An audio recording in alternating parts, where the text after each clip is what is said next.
Good. Okay. Great. So I was going to read this actually, and I wasn't going to say DVD.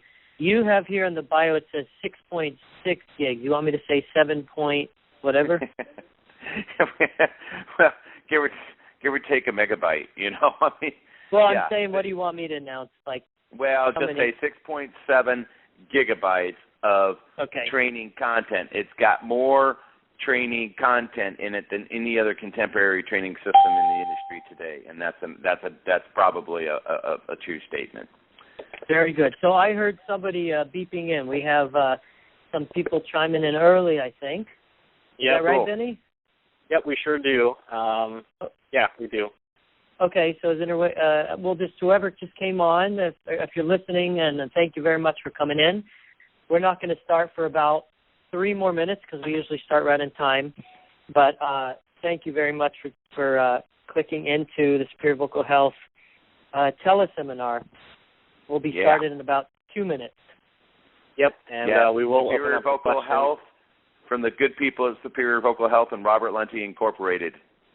Absolutely. Today's a very special one, I think. We have, because unlike some other people we've had on, Rob, you're kind of very, very out there internationally, and you're really producing a lot of amazing content for people to learn from, not only privately from you, but in a tremendous way. So hopefully we'll get a lot of people coming in to get your expertise and, pick up what you have, because clearly it's out there helping people and singers do what they want to do.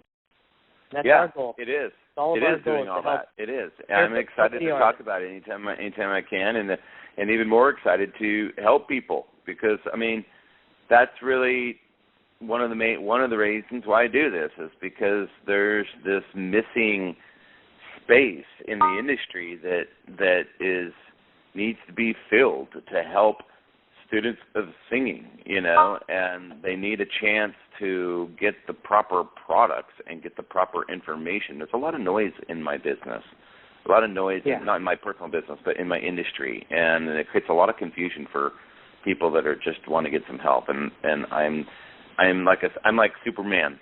I'm like a superhero with a cape that that wants to help people, get the right information and actually learn the right stuff.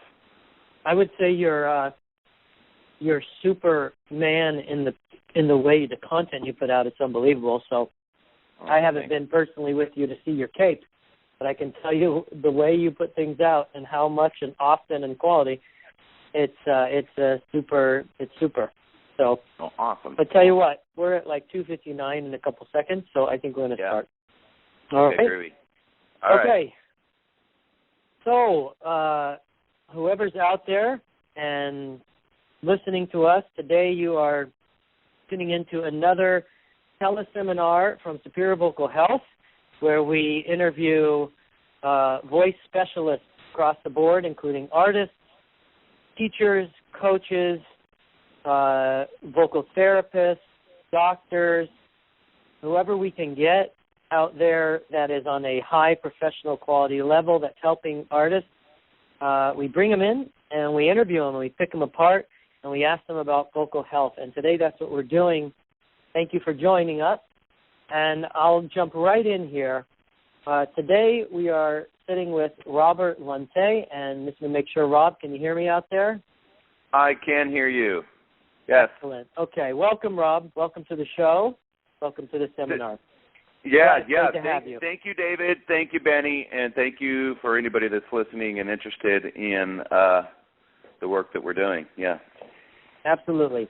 Let me give everybody an idea of who you are and what you're doing, Rob, from some of my investigation, and then we'll give you a chance to let us all know how you got where you are and what you actually do, because only you could describe it correctly.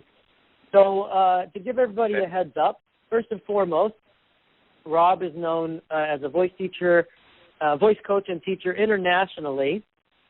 He primarily works with contemporary singers and especially works in the extreme singing techniques, which not a lot of people are doing. He's also a prolific author and a producer of a major content-filled product called the 4 Pillars of Singing. And 4 Pillars of Singing offers literally 6.7 gigs of high-definition video, audio content. I believe there's your book in there, Rob. Is that correct also? Indeed, 400 pages and growing. It grows like a weed. It never stops. Okay, amazing. And all of the content explains and demonstrates the whole wide universe of extreme singing and the techniques that are required to learn it. Rob is also the creator of the Vocal Studio. He's the owner, the creator of the Vocal Studio, and that's where he teaches. Essentially, I'll let him tell you, but in a nutshell, it's mastering bridging and connecting techniques, which give you amazing range and vocal freedom. He also does all kinds of master classes internationally. He's been in over 10 European countries and 12 tours. They call him the Training Vocal Athletes Masterclass Tour, which is a pretty darn cool name in itself. In addition, the TVS offers a certified instructor program where hosts, teachers, and schools people can come and learn to become a TVS certified instructor and experts in training the TVS methodology. Not only that, Rob has studied with some pretty amazing people, his mentors, and they include Maestro David P. Kyle, who worked, I believe, with Jeff Tate of Queensryche, Lane Staley from Alice in Chains, Chris Cornell, and on and on. Is that right, Rob? Did I say those right? Yeah, those are the name droppers, and many fantastic, beautiful singers that you may have never even heard of before. Yes. Okay, so it's important that people know, you've really studied and done your thing. And of course, last but not least, the Modern Vocalist website, which is a tremendous, huge resource for vocalists on the planet. It's on the website. It can be found at modernvocalist.com. And that is just an amazing website with, I believe, close to 50,000 members, Rob, now? That's right. Yeah, I think we're up to like 45,000 registered members, and it's not this open network like Facebook where you can just get anybody and their grandma on board. These are pre-qualified singers on this network. Yeah. Right, and there's all incredible amounts of resources and teachers and articles. I mean, you just have to go there to check it out. And I encourage everybody, really, do go to Modern Vocalist and register, get involved over there in forums, do everything, because you'll learn so much. You'll see articles from me as well, from Superior Vocal Health over there. A lot of amazing, amazing things happening over there. So, Rob, I've done a little bit of justice to you, but why don't we hear from you now? Literally, what's your story? Tell us a little about your background, career, early years for the Vocalist Studio, and how you got to where you are. Sure. Well, with an introduction like that, I kind of feel like I'm done. It's like you can fill in the gap. You stole my thunder, Ben. I mean, what else can I say? I guess I'll go into more details. I am a fellow that grew up in the 80s, and at heart, I guess I'm kind of a rocker. As an artist, if you hear me sing, I'll be singing something that's, most likely maybe rock and roll-ish. And early on, I was very much inspired, caught the eye of the tiger, if you will, for rock metal singers that can bridge the vocal break, bridge the passaggio, and we've all heard these guys do this, and women too, I suppose, and be able to sing into the head voice in such a way that it sounds powerful, heroic, mind-boggling, and beautiful all at the same time. And this is quite an exotic sound. I mean, we are all so programmed to hear human phonation in the chest voice because that's where speech mode resides. When we, in a rare occasion, when we get the opportunity to hear somebody sing high notes and adducted full tones in their head voice, it's quite alien and exotic and exciting all in one. So that being the case, I kind of had a fetish for it, so to speak, and that began my journey. I began working with Maestro David Kyle when I was 15 years old, stayed with him for about 12 years, went to the University of Miami, studied classical singing for a while, some of that repertoire, got some benefit out of that. Came back to Seattle, sang in some bands, and it's a long story. I'll try to make it as short as possible. If I fast forward in the story, I spent 12 years of my life wasting my time working for somebody else. And that isn't to say that working for somebody else is a waste of time. That is to say that me working for somebody else is a waste of time. Okay? And not real happy with things. And around the internet bubble implosion and 9/11, when there were no IT jobs available, I finally threw in the towel on that life. I just said, to hell with it. I'm done with this. I want to make a living and just, do something that doesn't have me stressed out all day long. So I started teaching voice, and I thought I could do it. It was just, I didn't really know much about it at all. It was just an experiment on the side, and an interesting thing happened. 3 students on the weekend turned into 10 students on the weekend. 10 students on the weekend quickly turned into 20, 30 students on the weekend. I started getting referrals. I started getting all kinds of just extraordinary feedback from my local clients here in Seattle. I could sit back after a long day of teaching and have a very interesting, I don't want to say out-of-body experience, but kind of reflect back objectively on the work that I did for the day after a long day, 20 hours on the weekend, and say, wow, I really did some great things. I really helped some people out. I really got some people to make some vocal sounds and happy customers, right? And so that went on for a year or so, and finally I realized this is what I should be doing. I found my thing.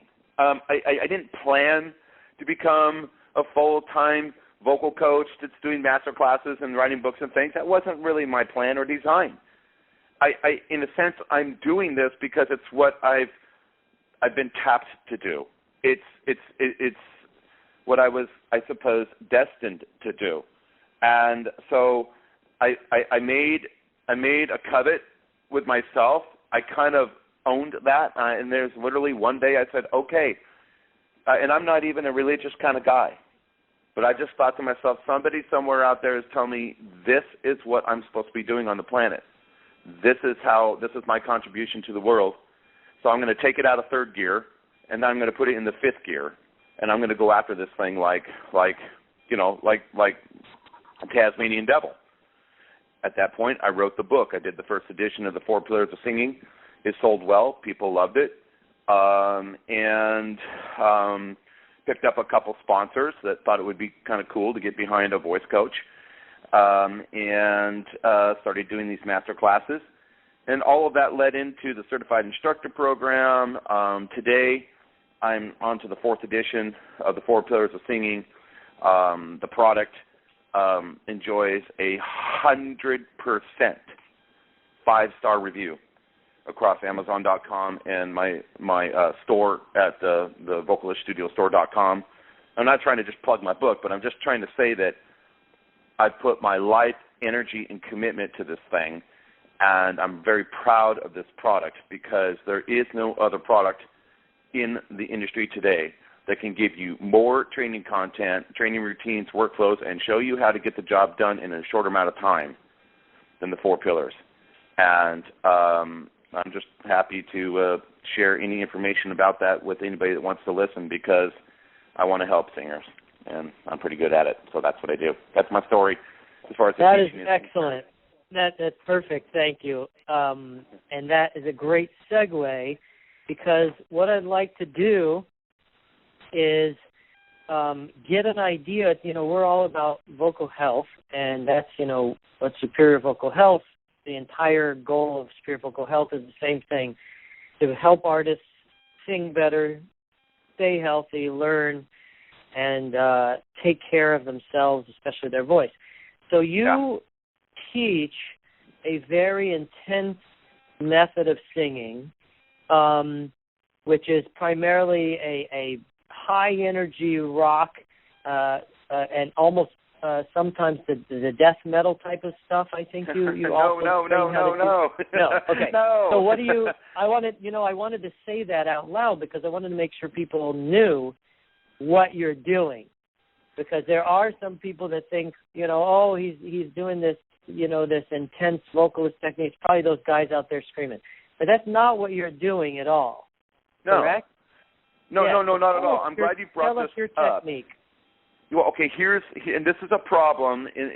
A day in the life of Rob includes a daily education with a customer on the internet, or somebody who's interviewing me or something of this nature, where I have to, I don't know why, I think it's my own personal disposition, okay? My own personal disposition as an artist. If you hear me sing something on YouTube, and I'll be releasing 3 new original songs soon to be published, it's rock, it's metal, I confess, I'm a rocker. That's the genre of my choice, okay? It's what's exciting to me. But people get confused that the Vocalist Studio and Robert Lunte as a voice coach means that you're going to be taking rock-style singing lessons in the style of singing rock. And there is no such thing as rock-style singing lessons. That's not what I do. I don't teach people how to sing rock or how to sing metal. I mean, the thought of it is just corny to me. I'm teaching a set of vocal techniques and a methodology that builds strength and coordination with the intrinsic musculature, the respiration of the body. So when you train with the 4 pillars of singing, my home study program we were just talking about, or you take a private lesson with me, we're not spending an hour on rock-style singing lessons and how to scream a high note. I mean, all that stuff is in there, sure. I mean, I'll teach you how to scream a high note.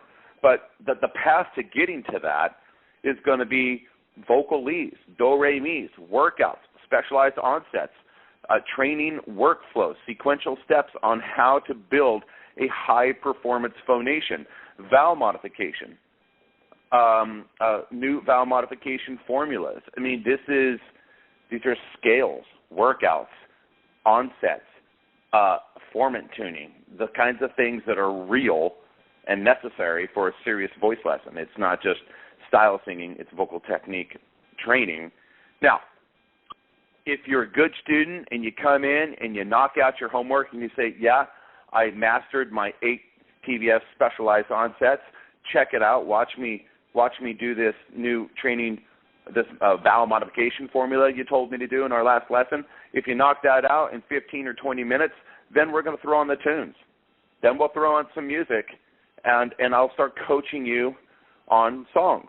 Sure. I mean, I'll coach you on songs, and yes, many of my students are rockers, but I'm not teaching rock style. I'm teaching a set of training techniques that get you stronger and more coordinated for singing.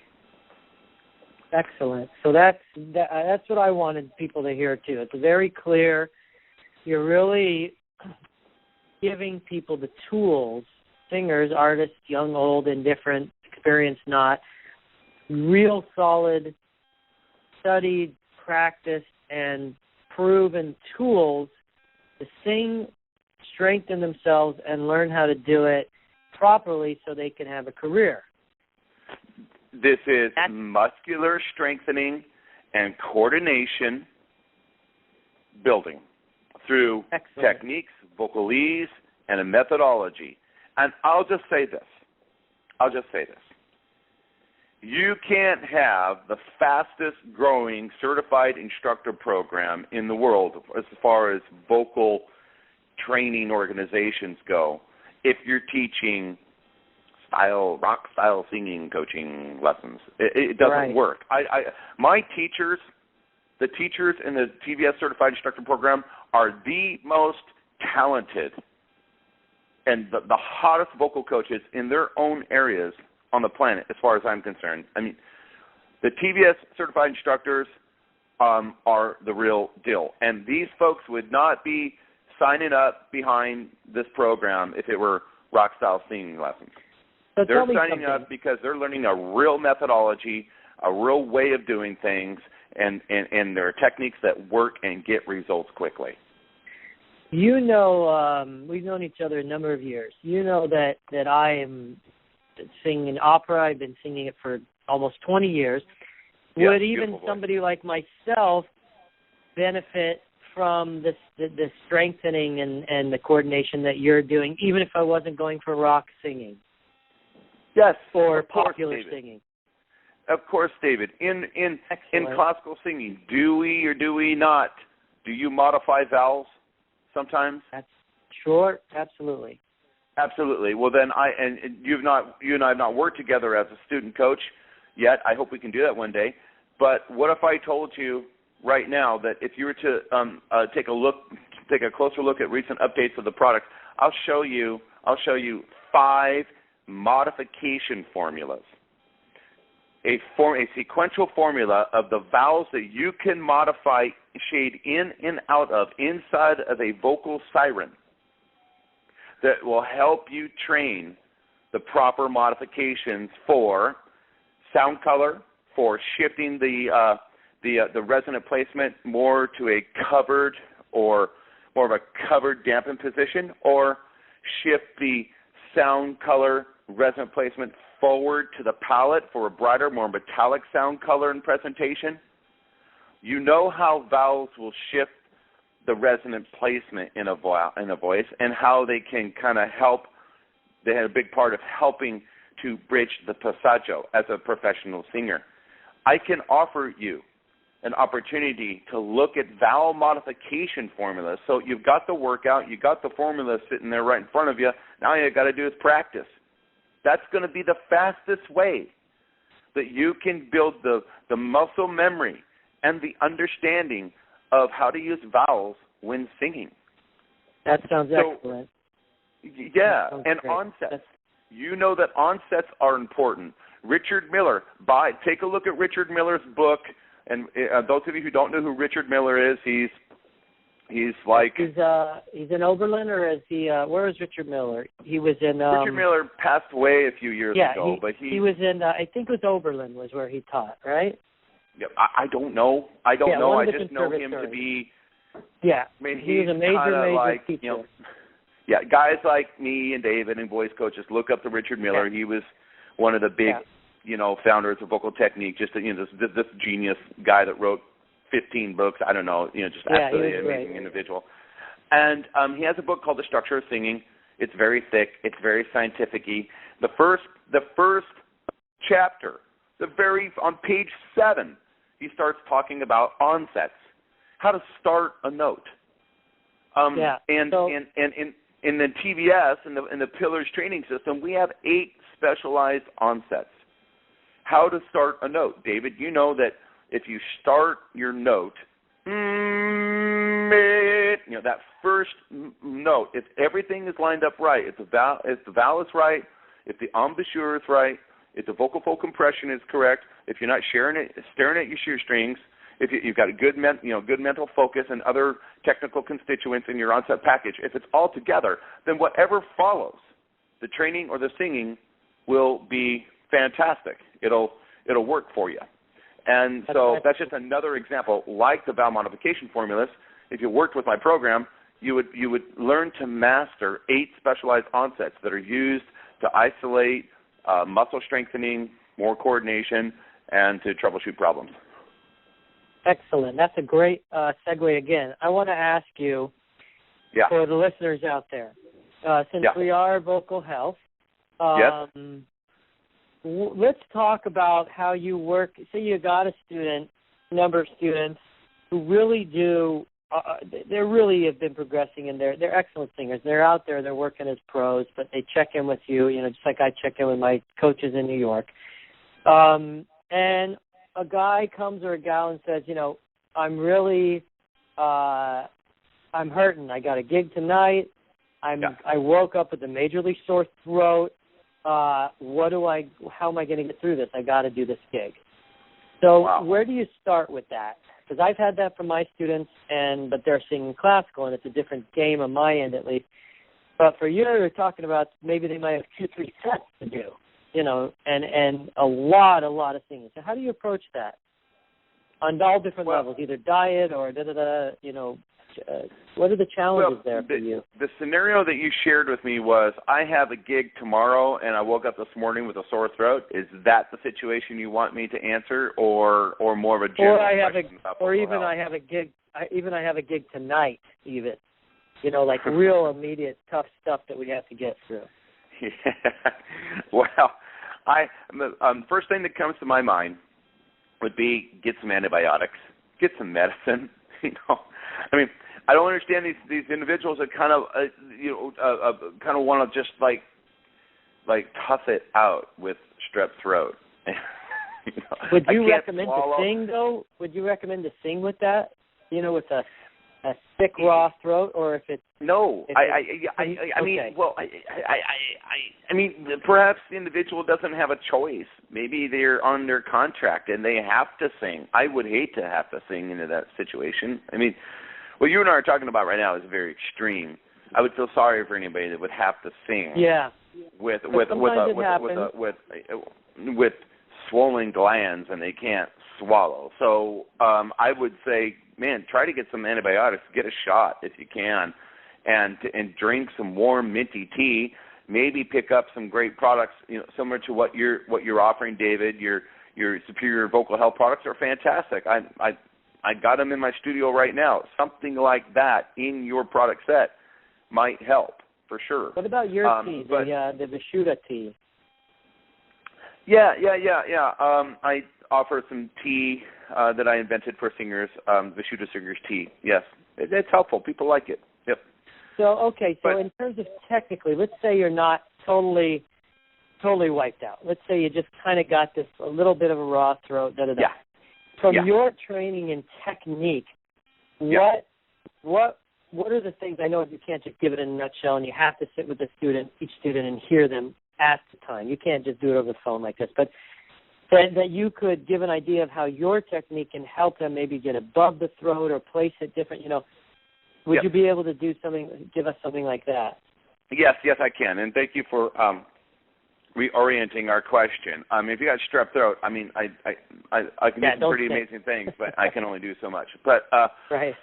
But and I was prepared for a question about vocal health because I know that's kind of where you guys are coming from. And when I think about vocal health in the context of the work that I do, one of the first things that comes to mind at the top of the list, when you talk about vocal health and you want to have a voice that is responsive, a voice that doesn't get fatigued, and this goes for speaking as well as singing, okay?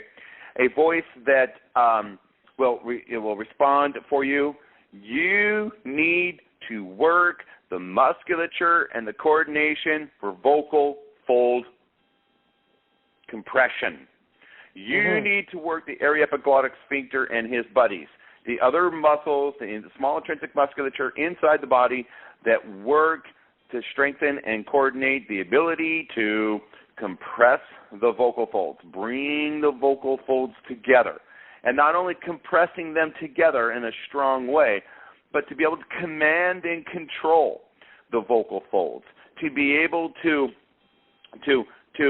what I will explain to my students in some regard, in some cases, to be able to peel off, or we call it vocal fold glottal bleed, or respiratory glottal bleed of the vocal folds. I would say bleed. I certainly don't mean blood. I mean wind. Okay, I mean respiration.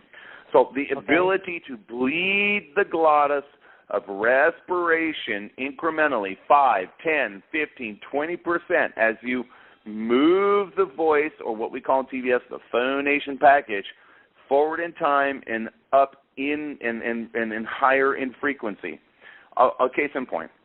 Oftentimes, singers, as they sing high notes, the glottis, the vocal folds, tend to squeeze harder and begin to create constriction and begin to make you sound like a choking duck.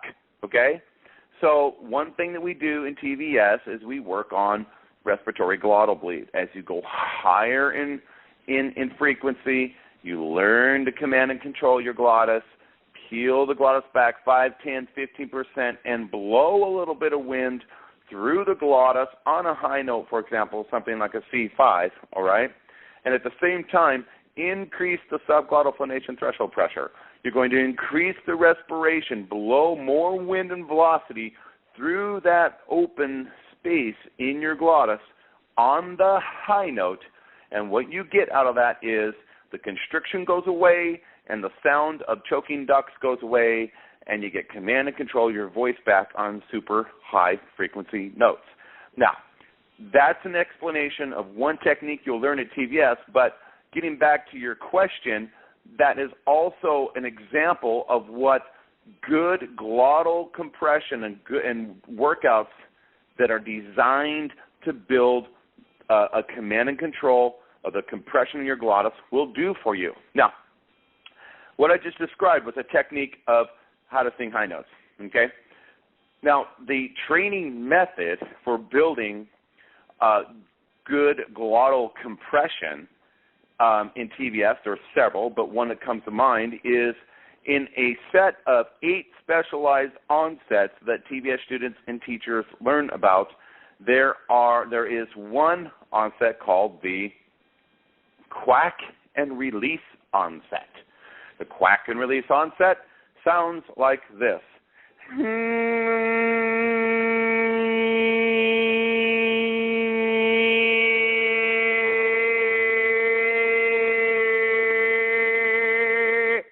Okay, so I just performed for you, actually I didn't perform it, but I just demonstrated for you the quack and release onset. Now, I know it's weird, it's kind of silly and goofy sounding, but what you heard is a highly compressed compression of my vocal folds when you heard that quacky mimi sound color in the onset that I just gave you.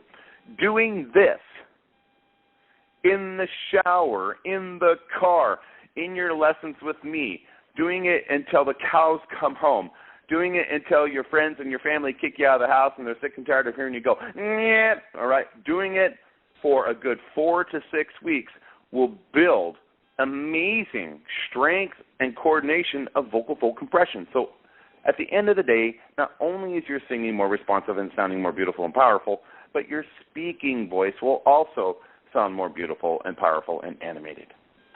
So, quack and release onsets, David.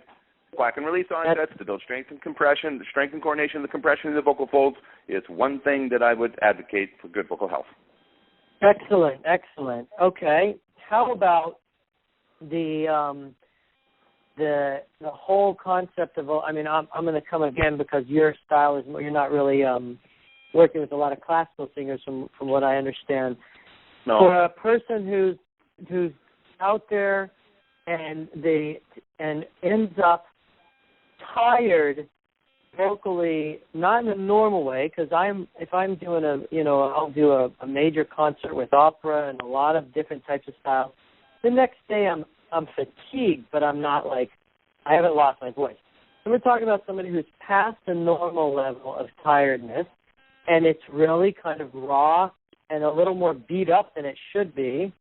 Yeah. What would you say to a person like that? Because that's clearly vocal health too, because you got to be able to gig, 3 nights, 4 nights a week and maintain and build energy. So what would you say? Because I know that's a loaded question too. There could be 1,000 things going on there. Yeah. But what would one of the first things be that comes to your mind if a guy is overly raw or a gal and, can't really sing that well the next day? What do you think is going on there vocal health-wise? Yeah, the first thing that comes to my mind is I'm role playing here with you, and I'm hearing this scenario. We've got a professional singer, right? Who's been singing professionally, and he's did, a couple of nights, and he's got several more nights to go, and he's already feeling raw? Yeah. Okay, so the first thing that comes to my mind is, why are you feeling raw?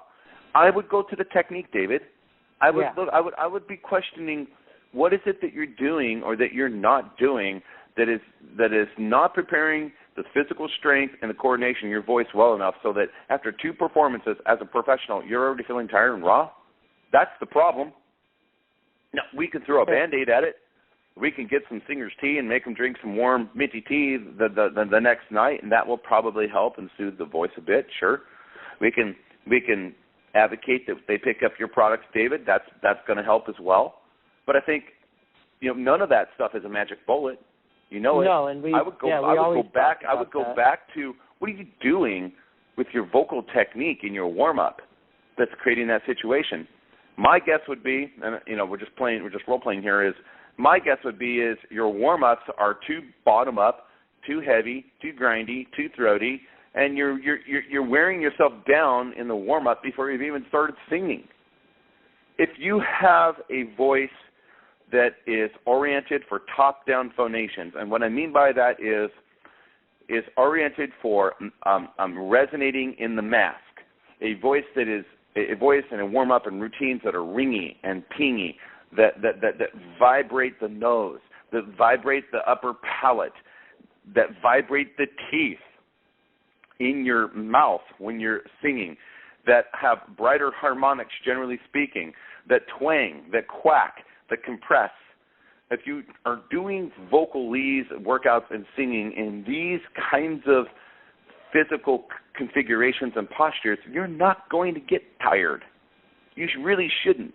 And David, I can say that firsthand with my own experience, because while I'm not singing at the Met, 12 nights in a row, I am singing and on my voice, doing screams and breaching my passaggio all day long, 20 to 25 hours a week. Add on top of that my own music, which tends to be demanding rock metal stuff that I'm working on and recording from time to time. My voice never gets that problem. And I think it's mostly because maybe there's some genetics involved in that, but I believe it's mostly because when I phonate, when I make a vocal sound, even when I'm speaking right now, it's a top-down position. You can hear in my speaking voice that it's resonating through my mask. It's an animated, bright sound that's masky, has some nasal resonant colors behind it. It's a sound that's healthy. Be I'm speaking publicly or I'm singing. And if I wasn't in this healthier position, I'd be doing something like this. My voice would be down in my throat. It would be froggy and grindy and woofy and windy. And I would be exponentially wearing down my voice by each passing minute. Yeah, well, you can hear the same thing in mine, because we both know the same thing, in that you're going to speak where you sing, and if you look down, and I often get, I think I've said this at other seminars, somebody will call, and especially if I'm in the middle of vocalizing or I'm working on music, and I'll get a call, and they'll say, hi, I'll say hello, and they'll go, oh, hello, ma'am. We thought we were looking for Mr. Katz. Because my voice is so highly placed and so mask-oriented. Now, let me give you a question here, then let's go the other way. Okay. What about support down below? What is your technique there for proper vocal health and breath work? Are you of the bear down school, load up and bear down? Are you let the whole thing collapse and shoot out? What is your, if a guy says to you, I can't, or you're going to say to him, support more. Do you even do any of that?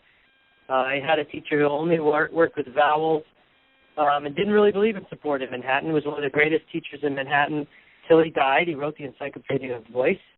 It's like a 700-page dictionary of voice. But he never spoke to me about support below.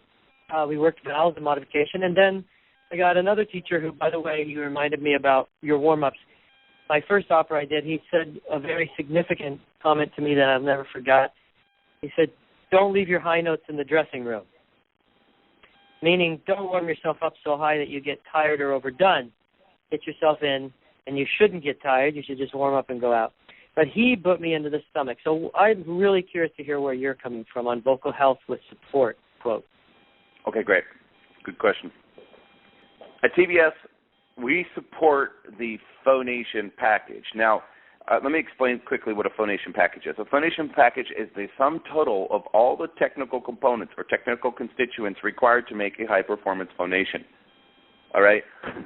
Simply said, those are the technical details that me and my students and my clients are going to understand and train and get to know and get coordinated for the purpose of creating a high-performance phonation.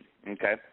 There's a big list of them, but probably the 6 or 7 most important technical components for this high-performance phonation that we're going to use for an art form called singing, okay, are pitch,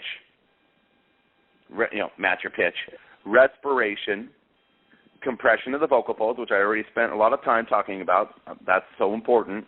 Tuning the formant. Inside of tuning the formant includes the ability, larynx manipulation, dampening the larynx. Okay.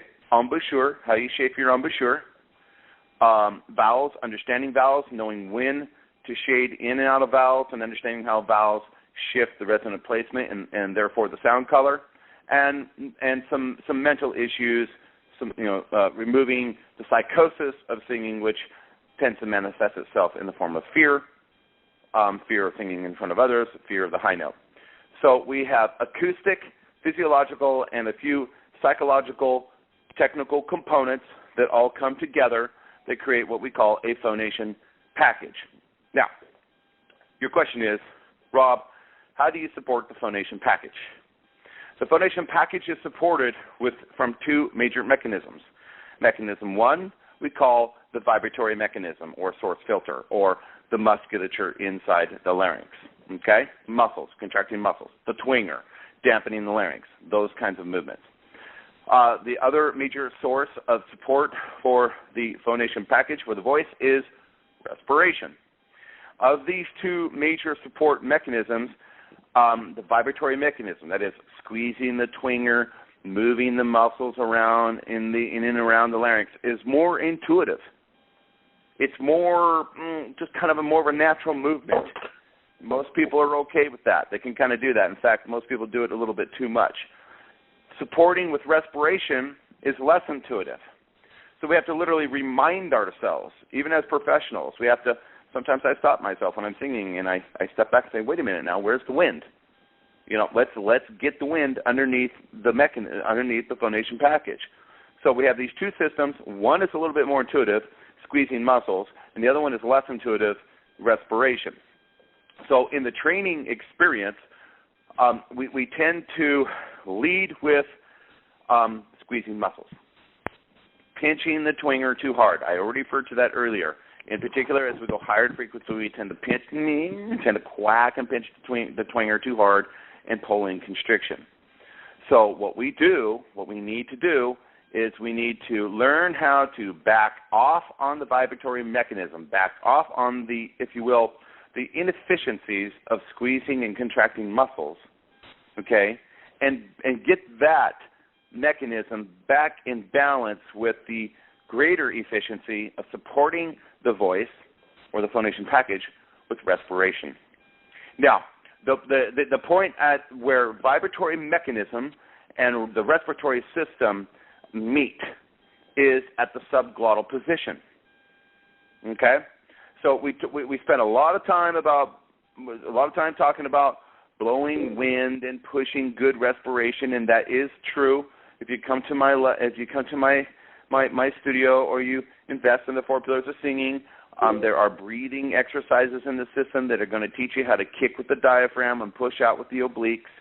So I guess I'm kind of a push down and out kind of guy, but all of that is in the purpose of increasing or balancing the point of contact at the subglottal position. So the pressure of the respiration at the subglottal position, meaning below the vocal folds, submarine below the vocal folds, at that point of contact where the wind is hitting the vocal folds, that is the key moment. And that's the position that you need to calibrate. Okay, all the other bigger extrinsic muscles, the diaphragm, the obliques, pushing down and out, the power push, all that stuff is there to facilitate the point of contact at the subglottal position underneath the vocal folds. Now, what you need to do, since everything in singing is so much about balance, as you know, David, great singing, is you need to balance the subglottal respiration phonation threshold pressure.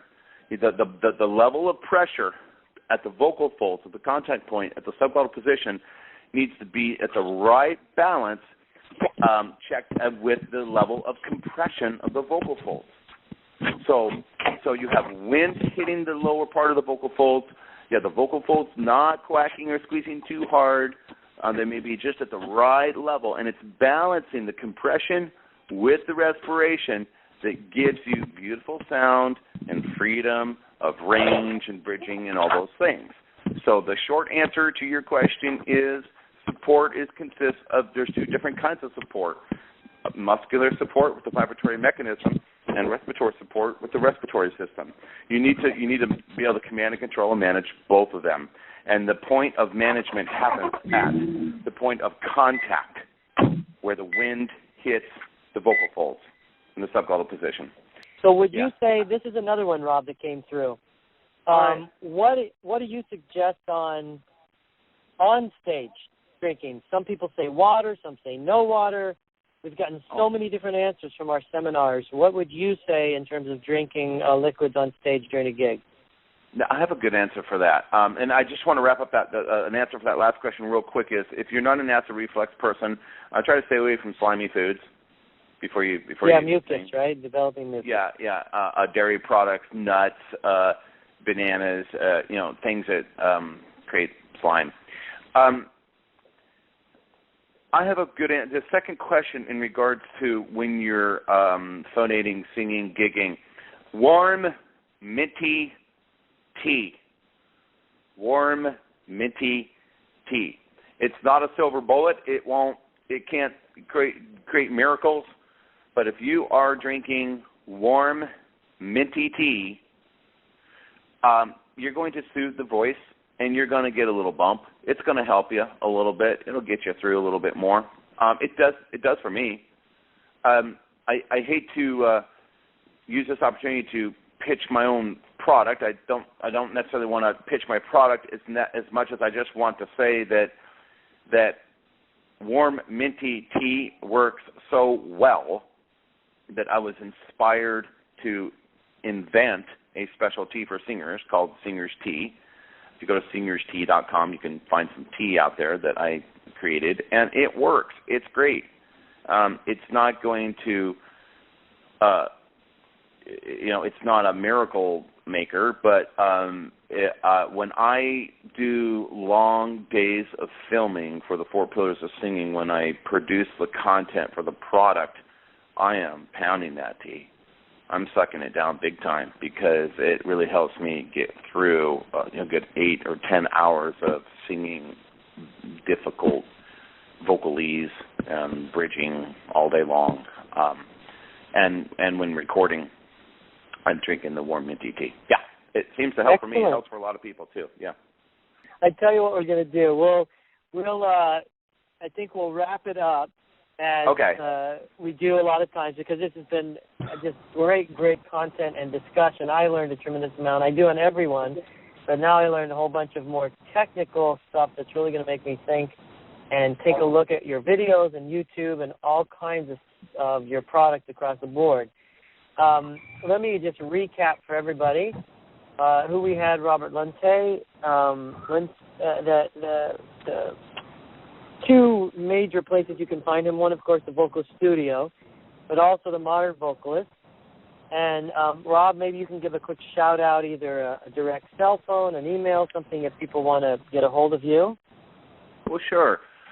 Of course. Please do reach out to me at robert@thevocaliststudio.com. I'm available to talk to you about private training over Skype. I do Skype vocal lessons. It's majority of my clients are working with me over Skype from all over the world, or you can do a training intensive in Seattle. if you're a voice coach or you're interested in creating a career as a voice coach, the TVS Certified Instructor Program is also something I would love to talk to you about. The product, the 4 Pillars of Singing, as I said, it's been sold in over 90 countries around the world. It's not a product that was completed and then I put it down and kicked my feet up and rested and that is never being improved. It's a product that's always being improved. You're always going to get the absolute latest and greatest and the best that I can possibly give to you in terms of vocal techniques and training and how to help you sing with the 4 Pillars of Singing. And if you have questions regarding that, I'd be very excited to answer them for you. I could go on, but okay, I don't want to keep talking about myself. And but yeah, I'm here to help. help. But that's why you're here. We wanted to highlight your teaching and what you're doing out there and how you're helping artists and trying to make the world a better place vocally, and that's the goal. So I think that today we'll wrap it up. And I just want to thank you, Rob, again for coming on and giving us your time. And sure. Thank everybody else who called to listen. You can go and find other teleseminars at superiourvocalhealth.com. If you sign up an email, they're all free for the taking. There's plenty there, just like this, in-depth talks about vocal health and technique and diet and what to do when and where and how. And that's about it. I, as always, just want to wish everybody, including you, Rob, your best on your quest for superior vocal health. Take care. Thank you. I'll be around. And David, thank you for this really fun opportunity to help singers and get my message out. And Benny, it was great meeting you today. I hope that you and I can work again together sometime. And thank God for people like David that help us put things together. Thank you. Good stuff. All right, Rob. Take care.